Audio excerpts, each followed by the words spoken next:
अब हम स्टार्ट करेंगे। संचालन एक व्यवसाय है। किसी भी क्षेत्र का विशिष्ट ज्ञान प्राप्त करके उस ज्ञान का लाभ समस्त समाज को दिया जाए और उसके बदले में समाज के पास से फीस ली जाए, तो ऐसी प्रवृत्ति को व्यवसाय कहते हैं। जैसे डॉक्टर, वकील, चार्टर्ड अकाउंटेंट, इंजीनियर आदि व्यावसायिक व्यक्ति है। उपयुक्त व्यक्ति का व्यवसाय ऐसी प्रवृत्ति है कि जिसमें सामान्य रूप से निम्न लक्षण दिखाई देते हैं। पहला पॉइंट है विशिष्ट प्रकार के ज्ञान की आवश्यकता। मीन्स हर एक वर्क काम के लिए अलग अलग प्रकार की ज्ञान होने चाहिए। जैसे व्यवसाय के प्रकार अनुसार उसमें विशिष्ट ज्ञान की आवश्यकता होती है। उदाहरण स्वरूप वकील के व्यवसाय के लिए एलएलबी उपाधि है। डॉक्टर के व्यवसाय के लिए एमबीबीएस, एमडी या एमएस की उपाधि प्राप्त करनी पड़ती है। उसी प्रकार संचालन का भी विशिष्ट ज्ञान है। उसके लिए BBA means bachelor of business administration और MBA master of business administration की उपाधि प्राप्त करनी पड़ती है। दूसरा पॉइंट है ज्ञान में वृद्धि और संशोधन। प्रत्येक व्यवसाय की तरह संचालन में भी अनुभव और प्रशिक्षण प्राप्त करने के कारण ज्ञान में वृद्धि और संशोधन होता है। तीसरा पॉइंट है व्यवसायिक मंडल। विविध व्यवसाय के क्षेत्रों में जिस प्रकार मंडल होते हैं उसी प्रकार संचालन के क्षेत्र में भी मंडल होते हैं। मंडल मीन्स समूह जो संचालन का शिक्षण और प्रशिक्षण देने का कार्य करते हैं। भारत में संचालन का शिक्षण देने वाली संस्था आईआईएम देती है। इसका नाम है इंडियन इंस्टीट्यूट ऑफ मैनेजमेंट, जो राष्ट्रीय और अंतर्राष्ट्रीय स्तर पर कार्यरत है। यह संस्था संचालन के व्यवसाय का विकास करने का कार्य करती है। चौथा पॉइंट है आचार संहिता का पालन करना। प्रत्येक व्यावसायिक मंडल अपने व्यवसाय के सदस्यों के लिए आचार संहिता का निर्माण करते हैं। प्रत्येक सदस्य को उसका पालन करना अनिवार्य होता है। पांचवा पॉइंट है नैतिक दायित्व। व्यवसाय में नैतिक दायित्व महत्वपूर्ण होने से कोई भी व्यावसायिक व्यक्ति अपने व्यवसाय के प्रति निष्ठावान रहकर नैतिक दायित्व निभाए यह आवश्यक है। उदाहरण स्वरूप चार्टर्ड अकाउंटेंट के व्यवसाय में मुवक्किल की जानकारी प्रकट न करना और उसके प्रति वफादार रहना। उपयुक्त लक्षणों को देखते हुए संचालन यह व्यवसाय के रूप में विकसित हो रहा है जिसका लाभ व्यक्ति, समाज और समग्र राष्ट्र को प्राप्त होता है। उसके बाद हम देखेंगे संचालन के विविध स्तर। जब तक व्यावसायिक इकाई का कद सीमित होता है तब तक मालिक स्वयं ही इकाई के सभी कार्य कर सकता है, परंतु व्यावसायिक इकाई के कद में वृद्धि हो मीन्स जब हमारा व्यवसाय बढ़े तब कर्मचारियों की संख्या भी बढ़ती है। उच्च अधिकारियों अपने सभी अधीनस्थों की सीधी देखरेख नहीं कर सकता, जिससे अधिकार सौंपना ही पड़ता है। अधिकार सौंपने के कारण संचालन के विविध स्तर का उद्भव मीन्स विकास होता है। वह स्तर जितने अधिक हो उतने ही खर्च में वृद्धि होती है और नियंत्रण तथा संकलन का कार्य कठिन होता है। इसलिए व्यवस्था तंत्र में संचालन के स्तर संभव हो उतने ही कम होने चाहिए। संचालन के मुख्य 3 स्तर है। आपको तीनों स्तर प्रॉपर ढंग से याद करना है क्योंकि एग्जाम में ये आते हैं 3 मार्क्स में और 2 मार्क्स में। उच्च स्तर संचालन means top level management. Second है मध्य स्तर संचालन मीन्स मिडल लेवल मैनेजमेंट और थर्ड है निम्न स्तर बॉटम लेवल मैनेजमेंट। उसके बाद हम आकृति द्वारा समझते हैं। निम्नलिखित आकृति से तीनों स्तर का विचार अधिक स्पष्ट होता है।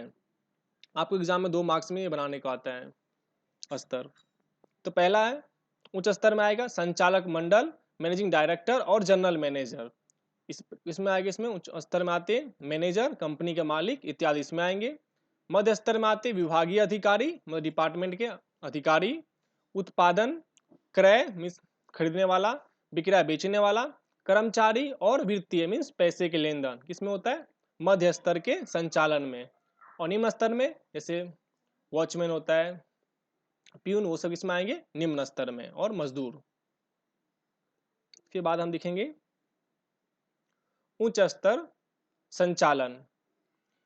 इकाई के संचालन से संबंधित सर्वोच्च अधिकार वाले स्तर को उच्च स्तर के रूप में पहचाना जाता है। संचालन के उच्च स्तर में संचालक मंडल, मैनेजिंग डायरेक्टर, जनरल मैनेजर, मुख्य प्रबंधकीय अधिकारी मीन्स सीईओ का समावेश होता है। व्यावसायिक इकाई के महत्वपूर्ण नीति विषय निर्णय लेने पर कार्य उच्च स्तर पर केंद्रित होता है। इस स्तर को शिखर स्तर या सर्वोच्च स्तर भी कहते हैं। अब आपको देखिए कार्य, ये एग्जाम में 3 मार्क्स में कार्य लिखने का आता है, आपको प्रॉपर तीनों कार्य याद रखने हैं, तीनों स्तर के। तो सबसे पहले हम पढ़ेंगे उच्च स्तर के कार्य। पहला पॉइंट है व्यावसायिक इकाई के मुख्य और गौण उद्देश्य निश्चित करना। दूसरा पॉइंट है डायरेक्टर व्यावसायिक इकाई के ट्रस्टी के रूप में कार्य करता है। तीसरा पॉइंट है व्यावसायिक इकाई के मुख्य प्रबंधकीय अधिकारी और उच्च अधिकारियों की नियुक्ति करना तथा उसको अधिकार और दायित्व का विभाजन करना। चौथा पॉइंट है इकाई के विविध विभागों द्वारा तैयार किए गए अंदाजपत्र को स्वीकृत करना, कानूनी व्यवस्था का पालन करना और इकाई के साथ जुड़े हुए विविध वर्गों के हितों की रक्षा करना। छठा पॉइंट है दीर्घकालीन आयोजन करके व्यूहात्मक निर्णय लेना। सातवां पॉइंट है संचालन संबंधी जटिल समस्याओं का अध्ययन करना और कानूनी व्यवस्था को ध्यान में रखकर उनका समाधान करना। आठवां पॉइंट है व्यावसायिक इकाई की अलग अलग योजनाओं का निर्माण, अमलीकरण और देखरेख का कार्य करना। नौवां पॉइंट है लाभ का विभाजन करना, डिविडेंड, आरक्षण, लाभ का पुनर्विनियोग से संबंधित कार्य करना। और 10वां पॉइंट है विविध प्रवृत्तियों से संबंधित रिपोर्टर्स का अध्ययन करके आवश्यक सूचना देना। उसके बाद हम देखेंगे मध्य स्तर। मध्य स्तर संचालन, मध्य स्तर संचालन उच्च स्तर संचालन और निम्न स्तर के संचालन के बीच की श्रृंखला की एक महत्वपूर्ण कड़ी है। इस स्तर पर विभागीय अधिकारी, अनुभाग अधिकारी और विशेषज्ञों का समावेश होता है। उदाहरण स्वरूप उत्पादन, विक्रय, वित्तीय, कर्मचारी हिसाबी अधिकारी आदि। इस स्तर को अधिकारियों के स्तर के रूप में जाना जाता है। अब इसके हम कार्य देखते हैं। मुख्य प्रबंधकीय अधिकारी की ओर से प्राप्त किए गए आदेशों और सूचनाओं का पालन करना। दूसरा पॉइंट है प्रत्येक विभागीय अधिकारी अपने विभाग का अंदाजपत्र तैयार करके स्वीकृति के लिए उच्च स्तर तथा प्रेषित करता है। लक्ष्य सिद्धि संबंधित आवश्यक नीति, नियम और ढांचे की रचना करना, इससे संबंधित आवश्यक कार्य प्रणाली निश्चित करना, इसका मूल्यांकन करना और उसकी जांच करने के लिए योग्य स्तर या मापदंड निश्चित करना। चौथा पॉइंट है विभागीय प्रवृत्ति और कार्यकुशलता और प्रभाव में वृद्धि हो, इससे संबंधित उपाय करना।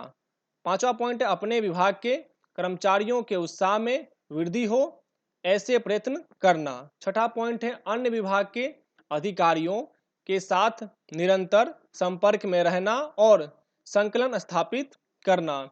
सातवां पॉइंट है उप विभाग के कार्यों पर ध्यान देना। आठवां पॉइंट व्यावसायिक इकाई की क्रियाओं की देखरेख करना, सूचना प्राप्त करना, उसका अर्धघटन करना, मार्गदर्शन देना और उच्च स्तर संचालन के समक्ष सूचना प्रस्तुत करना। और नौवां पॉइंट लास्ट, उच्च स्तर संचालन को नीति विषयक निर्णय लेने में सहायक होना।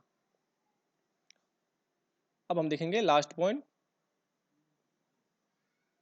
निम्न स्तर संचालन।